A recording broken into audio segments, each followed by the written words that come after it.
Hello, my friends. We're going to get right into this, but first, I want you to really pay attention to this story and the cruelty, just the plain unnecessary cruelty and unnecessary death. Let's get into it. Where's the new detainment center that he's calling Alligator Alcatraz? We're learning more about one migrant recently held at a nearby South Florida facility.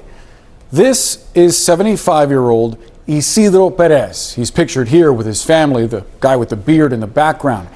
He's a Cuban immigrant who came to the United States nearly 6 decades ago, likely allowed entry under parole programs for Cubans fleeing Fidel Castro's communist regime. He came to the United States back when he was 16 years old, reportedly working as a mechanic and fisherman. But in June, Perez was arrested by ICE. When his family says that he was sitting at a community center. You can see him here in this photo provided by a family friend, the white beard, his hands behind his back. ICE says that he was charged with inadmissibility pursuant to the Immigration and Nationality Act. He was sent about an hour east of the facility where President Trump toured today to Chrome Detention Center, which in recent weeks has been in the spotlight for moments like this one. Around the time of Perez's arrest, local media captured this demonstration. It's a group of detainees at Chrome standing in what you can see as an SOS formation, essentially asking for help. According to a medical intake completed the day after Perez's arrest, he had been diagnosed with multiple health problems. His former partner, Maria Alanis, told the Miami Herald that the 75-year-old complained of severe overcrowding at Chrome and of there not being enough beds and him having to sleep on the floor.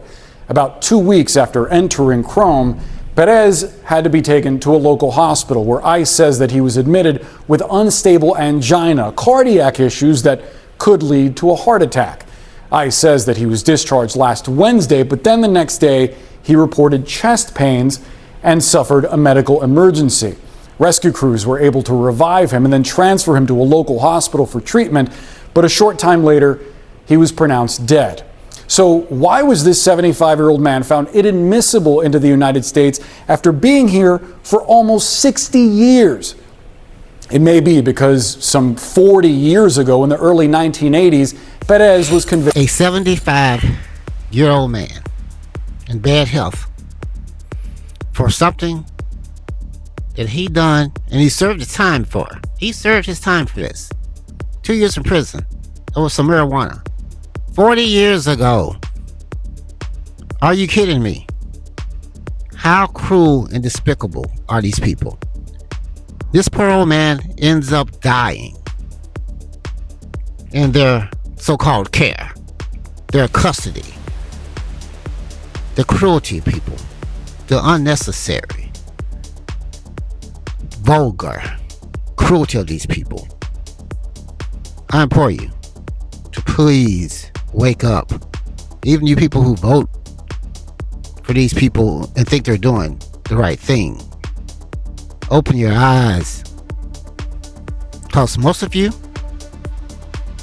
if you're not Christian and white, they're going to come for you. Even us black Americans who've been here, families have been here 300-400 years, they will come for us. I hope I'm wrong. I don't like seeing this happen to anyone. But people, we need to wake up. These people are despicable and dangerous. And that corruptible bill they just passed, I think it was $45 billion worth of his new for his new Gestapo. Why would you need $45 billion for extra ICE? That's not a good sign at all for any of us in this country with an ounce of sense, who have an ounce of empathy. But I want you to think about this. Think about what they just did to this 75-year-old man in bad health. People, this is not looking good. Tell me what you think. Thanks for watching.